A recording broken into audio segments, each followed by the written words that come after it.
Continuamos, amigos, en Compromiso Cardinal, en la pantalla de Cardinal TV, con el secretario de Presidencia de la República, el doctor Álvaro Delgado. Bueno, hablar de emergencia sanitaria, la información está en el día a día, la gente ha seguido. Entiende que esa exhortación, usted explicaba en el bloque anterior por qué no fue una llamado obligatorio, sino una exhortación, se cumplió por parte de la población y eso hizo que, bueno, esa curva, digamos, se meseteara, como usted lo explicaba en el bloque anterior. Y ahora, ¿a quién más? ¿No? ¿Cómo se sigue? Sabemos que, bueno, va a ir habiendo anuncios de seguir, ¿no? Reabriendo, como se hizo ya con los espacios públicos, manteniendo la exhortación de tomar las medidas sanitarias, ¿no? Sí, creo que el quédate en casa lo más posible es un tema perenne.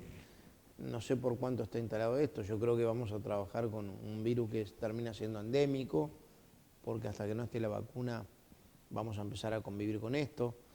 Vamos a tener las sociedades más protocolizadas del mundo, pero bueno, pero es lo que hay que hacer. La nueva normalidad, como lo definió Luis Lacalle Pou, como lo definió el presidente, tiene que ver con eso, que es ir avanzando con las perillas entre, primero que nada, la salud, y pusimos todo lo que había que poner para la salud, endeudamiento, los sueldos, el 20% de los sueldos de los cargos políticos, de los funcionarios públicos que más ganaban, todo lo demás, un fondo coronavirus, la ganancia del Banco República, un fondo coronavirus para atender la emergencia sanitaria de salud. Y mientras tanto, a entender la emergencia económica de lo que duplicar tarjetas MIDES, canastas, para los que no están informales totalmente, subsidios, préstamos muy diferidos, subsidios vinculados a los costos fijos y a la potencia en UTE para algunos sectores de actividad. A ver, esto lo sufren más sobre todo los comercios y los servicios y los trabajadores por cuenta propia, sin duda, ¿no?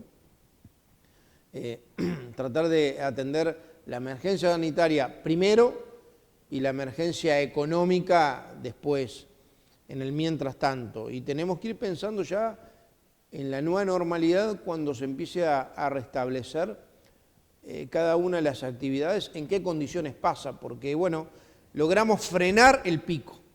Vino la curva, vino la meseta, ahora lo que tenemos que administrar la meseta. Administrar la meseta implica que no hacer actividades que la meseta cambie la tendencia, ¿verdad? Como pasó en otro país. Y quizá lo primero que nada, por eso insistimos primero, tapabocas en los lugares emblemáticos. ¿Cuáles son los lugares emblemáticos? Bueno, transporte público. El individual y el colectivo, el transporte público, usar tapabocas y alcohol en gel. Y el SINAE le donó y después ellos compraron. Después los supermercados.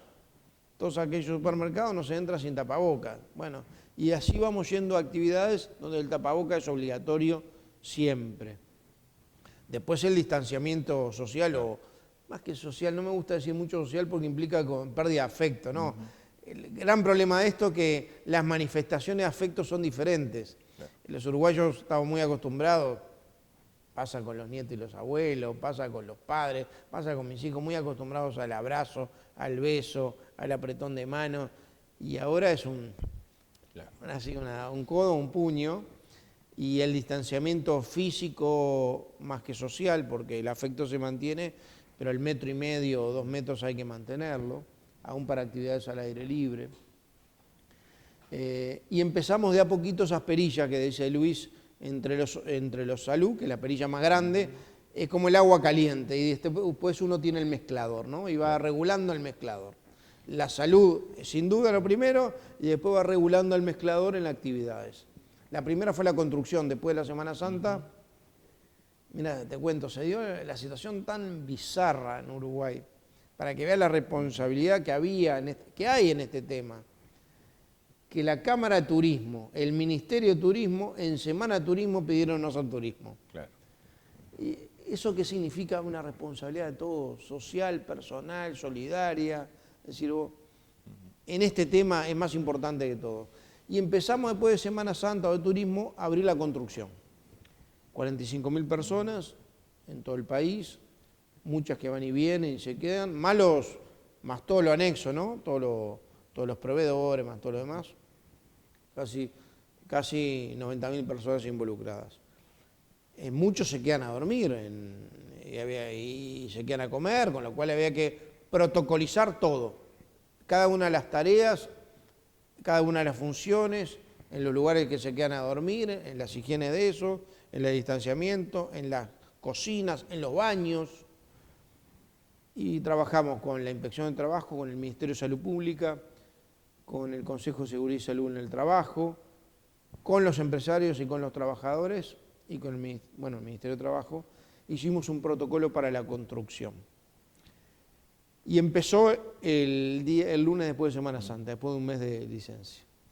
Con mucho miedo, te juro que teníamos mucho miedo, cómo esto podía repercutir o dispararse, porque era quizá el sector más emblemático, que empezaba a dinamizar la economía, ¿verdad?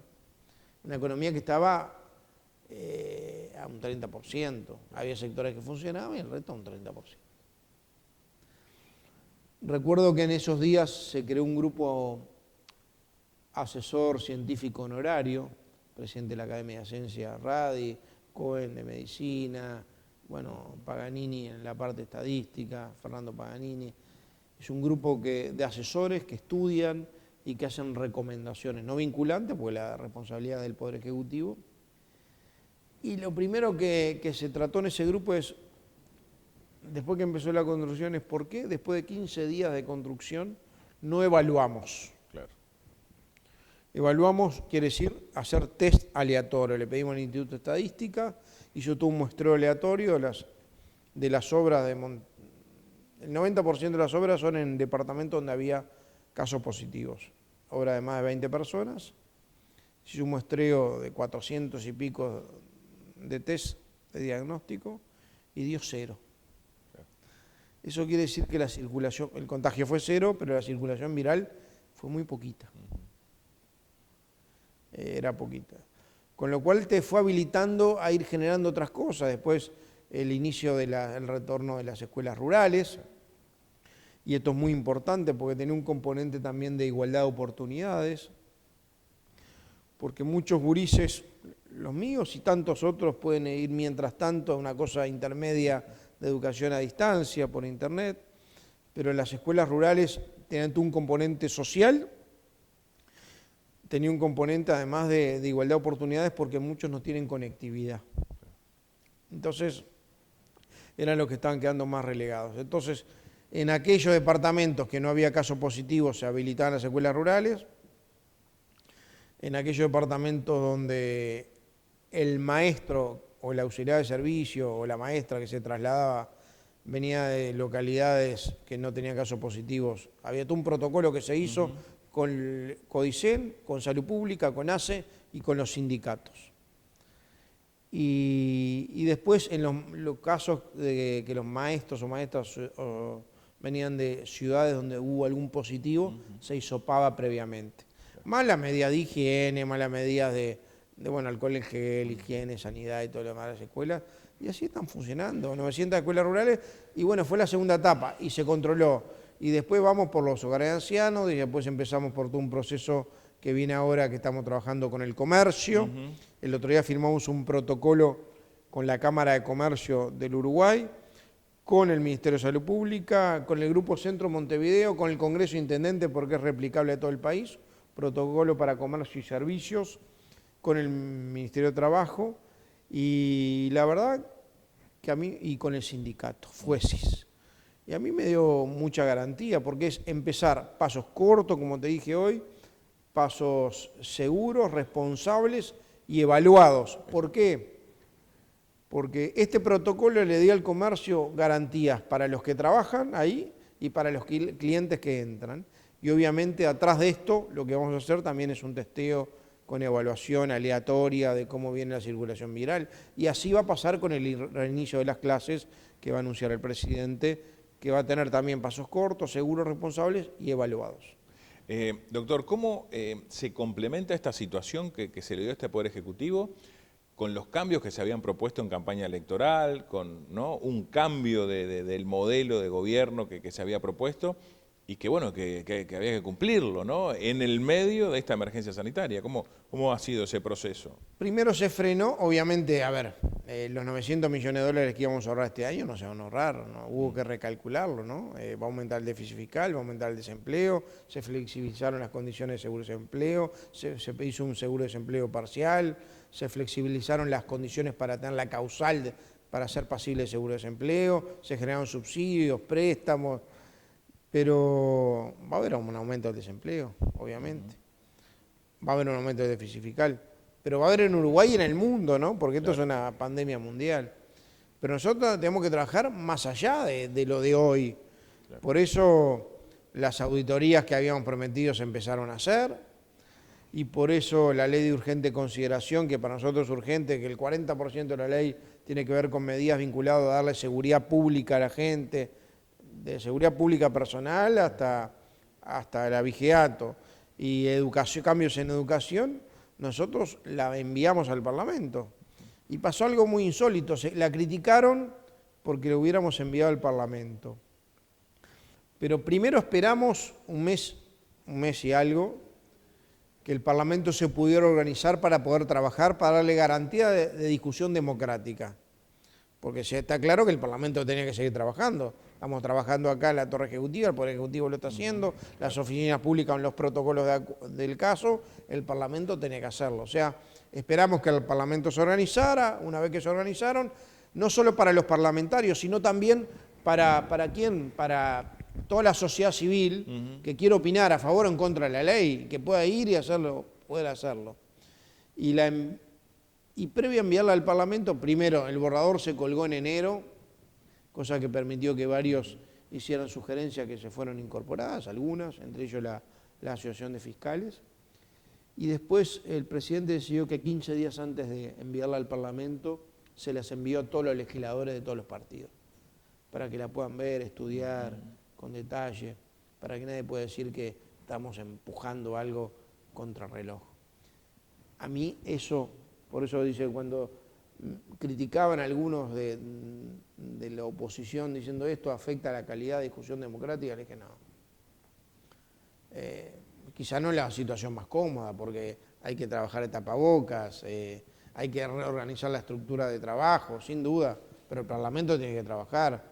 La ley de urgente consideración es constitucional, para nosotros es urgente su contenido, es importante su contenido para la gente, fue propuesto ya en la campaña electoral, nadie llama asombro, pero además, en 15 años de legislador a mí nunca me pasó, y hoy tuve 15 años de legislador siendo oposición con el frente con mayoría propia, jugábamos como nunca y perdíamos como siempre, muchas veces uno intentaba incidir en muchas cosas y bueno, no podía porque del otro lado había la mayoría que mandaba. Nunca me pasó que leyes de presupuesto, rendiciones de cuentas, que son leyes que tenían 600 artículos, 700 y algunas hasta 870, me la mandaran 15 días antes. Nunca me pasó. Y en este caso, el presidente le mandó 15 días antes la ley de urgente consideración a los legisladores de todos los partidos para que la tuvieran. Y bueno, hoy se está discutiendo a nivel de la coalición, el 80% o el 90% ya está acordado, faltan algunos ajustes. Y bueno, se sigue trabajando en una comisión especial en el Senado, donde cada uno fue a exponer y sociedad civil también fue a exponer. Y ha habido muchos cambios, ¿no? Del borrador inicial. Por ahora no tanto. ¿Sí? ¿No? Hubieron ajustes de redacción y en realidad el 90% hay un acuerdo general. Yo además estoy convencido que el Frente Amplio va a votar varios artículos y va a proponer alguna mejora de varios artículos en la ley de urgente consideración. ¿Qué opina de este tema, la polémica que se ha generado con el tema de los consejos de salario? Lo que pasa que, como la situación es excepcional, creo que la entiende todo el mundo, ¿no? Empezaría ahora una ronda de consejos de salario de 150 grupos. Yo creo que no estamos en una condición de hacer convenios a 2 años. Entonces, en estos momentos, hoy va a haber una reunión, mañana otra. El Ministerio de Trabajo está para convocar de vuelta a las partes, a los trabajadores y empresarios, para armar una especie de convenio puente de 1 año, hasta que no veamos cuánto dura este proceso, que nadie sabe cuánto dura el proceso de coronavirus y la situación económica, donde sea un convenio puente muy especial, donde prioricemos el empleo, que es lo más importante hoy, y después si el año que viene, ya quizá con esta solución despejada, quizá ya con la vacuna, quizá ya con esto, cuando tengamos la nueva entrevista, espero que tengamos alguna antes, pero ya cuando hablemos de esto como una anécdota, hacer sí los convenios a 2 años como eso está establecido. Muy bien, le propongo la última pausa, ¿le parece? Mucho. Última pausa, amigos, en Compromiso Cardinal en la pantalla de Cardinal TV. Luego de la misma seguimos, hablando de temas de actualidad con el secretario de Presidencia de la República, el doctor Álvaro Delgado.